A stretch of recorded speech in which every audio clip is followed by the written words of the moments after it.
All right, jumping right in. Today, we're going deep um, into all the stuff surrounding Trump and Zelensky, their interactions. And you've given us quite the mix here. Headlines, search terms, some are pretty straightforward, some, well, not so much. Yeah, looks like we've got someone who wants to get up to speed fast. But they're also into those little details, the things most folks might miss, like Trump-Zelensky meeting video that pops up a few times. Clearly, they're interested in those face-to-face moments. And then there's this outlier, Michael Caine. Now, that one really got me curious. Right. Michael Caine, it's like, what's the connection? Like some kind of clue in a political thriller. But before we go too far down that road, let's lay some groundwork. There's also CNN News, Fox News Live, even names like Bret Baier and Sean Penn. So definitely seems like you're aware of the media's role in all this, how they shape the narrative. Absolutely. This isn't just about two guys, right? We're talking two countries, two totally different political systems, and all of this is happening under a giant microscope. Every handshake, every word, every, raised eyebrow gets amplified. The media, they're the filter.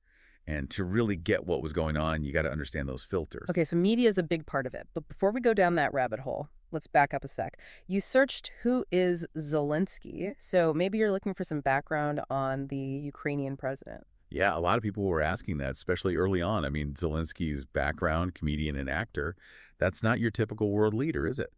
And on top of that, no prior experience in politics. And he steps into this role with all these crazy pressures on Ukraine, both from inside and out. Talk about a baptism by fire. And speaking of pressure, we can't ignore the big one, Zelensky impeachment. So you're interested in how these two got tangled up in, well, one of the biggest political events we've seen lately. Right on. That first impeachment inquiry, all about whether Trump pushed Zelensky to investigate his rival, Joe Biden, and maybe even use U.S. military aid to Ukraine as leverage. It wasn't just about them. It was about the core of U.S. democracy, presidential power, how foreign policy gets made, the whole thing. High-stakes stuff, no doubt. So we've got this backdrop of intrigue, potential abuses of power, media going wild. But where do Trump and Zelensky actually interacting? Like, where does that fit in? White House, maybe Oval Office meetings, tons of speculation about what went down. And it's interesting, these weren't all fancy official state visits, It seems like they were meeting all the time, sometimes public, sometimes private, and each one had its own weight, its own meaning. It's like a puzzle with some pieces missing, others hidden on purpose. And those missing pieces, those seem to be what you're really after. Searching Trump-Zelensky meeting video over and over. You want to see those interactions firsthand, right? The body language, the tone, the stuff that's not in the official transcripts. Exactly. That's where it gets really interesting. We might not have every behind closed doors moment, but we've got bits of footage, leaked transcripts, people who were there telling their stories. We can use all of that to start building a more complete picture. Okay, so we've got the scene. Two leaders, global politics, media frenzy, and a whole lot of unanswered questions. Where do we go from here? How do we untangle this web of interactions, figure out what it all really means? Well, I think the first thing is to look past the headlines, all the partisan spin. We need to look at those key meetings, and not just what was said, but what wasn't said. The power dynamics, what it meant for both Ukraine and the U.S., the whole picture. Sound like a plan. Let's get to it. Okay, so let's rewind a bit. Zelensky, he takes office, April 2019? And from your searches, it seems like things get really interesting that July 25th, that phone call. Trump and Zelensky. I'm seeing searches like Trump, Ukraine. What did Trump say to Zelensky? Definitely digging into that moment. Yeah, it was the big one, that's for sure. That phone call and then the White House putting out, well, a rough transcript, it all blew up, became the center of that whole impeachment thing. Did Trump use his power, as president, to pressure a foreign leader, to get dirt on Biden, his potential rival in the 2020 election? That was the question. Yeah, the Biden connection. I remember that being a huge debate back then. What exactly was Trump asking Zelensky about Biden? Like, what did he want him to do? So the main thing was Trump wanted Zelensky to start investigations into Joe Biden and his son, Hunter. Hunter Biden had business dealings in Ukraine, and Trump was pushing this idea that there was something shady going on. The implication, not said outright, but definitely there, was that maybe, just maybe, U.S. military aid to Ukraine, which they really needed, might depend on those investigations happening. Whoa, that's a power move. So basically, maybe Trump was saying, hey, you want our help? Dig up some dirt on my opponent. Pretty explosive stuff. How did Zelensky handle that? That's where Zelensky's political skills, maybe even his acting background, came in handy. He was very careful. Publicly, he downplayed any pressure from Trump, said everything was cool between them, emphasized how important the U.S. and Ukraine's relationship was. Diplomatic, you know. But behind closed doors, who knows what was really going on, what he was thinking, how he was trying to keep Ukraine safe and deal with this crazy situation. Like walking a tightrope, right? Right. And speaking of behind closed doors, I keep coming back to these Trump-Zelensky meeting video searches. Did any footage of their actual, like, private talks ever come out? Well, we have some footage of them together, press conferences, quick greetings, that kind of thing, but nothing from their private meetings. So we're stuck with transcripts, what people who were there have said, and a lot of different interpretations, often contradicting each other. It's like a puzzle, but you have to read between the lines, figure out the story from just scraps of information. Which is where the media comes in, right? You've got searches for all sorts of outlets. CNN, Fox News, The Guardian, even specific journalists, Brett Baier, Jim Acosta. Did you find big differences in how they covered this? Oh, yeah, for sure. It was like night and day. Total split down party lines reflected just how divided the U.S. was politically back then. CNN, for example, they really went after Trump, focused on the possible abuse of power, the quid pro quo idea, painted Zelensky as the victim of Trump's pressure. And I'm guessing Fox News had a different take. Totally different. They often downplayed the whole thing, sometimes even defended Trump, said he was being tough on corruption, fighting against a deep state conspiracy, that kind of thing. They pointed to Zelensky saying publicly that there was no pressure and focused on how important it was for the U.S. to support Ukraine. Two totally different stories, each one aimed at a certain audience, reinforcing what they already believed. Makes you wonder, how much did people's understanding of this whole thing get shaped by, where they were getting their news? Exactly. Media framing, how it influences what people think, that's key here. Did people get the full picture or just a version that fit their existing biases? And with searches like Trump-Zelensky shouting, reaction to Trump-Zelensky meeting, it seems like you're interested in how the public, how regular people reacted to these interactions. Was there outrage, been confusion, something else entirely? It was all over the place, really. Mirrored how divided the U.S. was, and the world for that matter. Some people were really disturbed by what Trump was doing, saw it as like betraying Ukraine, a dangerous sign for U.S. foreign policy. Others, they saw it as nothing, just a political attack, nothing to see here. So you've got all this going on, but what about Russia? What about Ukraine's actual situation? I see searches for Russia, Putin, even World War III. Definitely some anxiety there about the bigger picture. Absolutely. The U.S., they're Ukraine's most powerful ally. And any sign that that relationship is shaky that could embolden Russia, put Ukraine at risk, what Trump did, whether he meant to or not, it created uncertainty. Made people question whether the U.S. would actually stand by its allies. So it's not just these two guys. It's personal relationships, political games, media spin, and, oh yeah, a whole international crisis going on. In your research, did any other, key players come up, people who had a big influence on how this all played out? Yeah, there were a few. On the U.S. side, there was Rudy Giuliani, Trump's personal lawyer. He was really pushing for those Biden investigations, working outside the normal diplomatic channels. Then there was Mike Pence, the vice president at the time. He met with Zelensky, too, but it's less clear what his role was in all this. And, of course, a ton of diplomats and officials on both sides trying to manage this whole, increasingly messy situation. And on the Ukrainian side, anyone besides Zelensky himself really stand out? Andriy Yermak. He was Zelensky's chief of staff. Became a really important figure, basically the main point of contact with the Trump administration. He had this tough job navigating the political minefields in both countries, trying to get U.S. support, which Ukraine desperately needed, while also keeping Zelensky from getting too caught up in U.S. politics. So it wasn't just a two-man show, a whole bunch of characters, each with their own goals, their own motives, all pushing and pulling on this already fragile relationship. How did their actions, individually, how did they feed into the overall story of Trump and Zelensky? It's like it's a super complicated chess game, right? One player makes a move, it affects everyone else. It's this tangled web of actions and reactions. If you want to understand the big picture, you have to understand why each person did what they did. Makes sense. And with that impeachment inquiry looming, were there any specific events, any revelations in your research that really felt like turning points, like things shifted after that? That whistleblower complaint. September 2019. That was huge. It claimed that Trump was trying to get foreign help to win the 2020 election and that people in the White House were trying to cover it up. It was based on firsthand accounts from people inside the administration. Really blew the whole thing open. Gave the impeachment inquiry a ton of momentum. Yeah, that definitely changed things. And how did Zelensky react as this was all escalating? Publicly, he kept it cool, tried to stay out of U.S. politics as much as possible. But you could tell the pressure from Trump, the impeachment inquiry, would put him in a tough spot, trying to balance keeping that crucial U.S. alliance with protecting Ukraine's independence. Imagine being a new leader, dealing with that level of international pressure. Did Zelensky ever, push back against Trump, try to assert his own agenda? There were some subtle moments, like there's this joint press conference, and Zelensky gets asked about investigating Biden. He deflects it really skillfully, emphasizes that Ukraine's judiciary is independent, steers the conversation away from what Trump wants. So playing the diplomat, but with a little bit of backbone.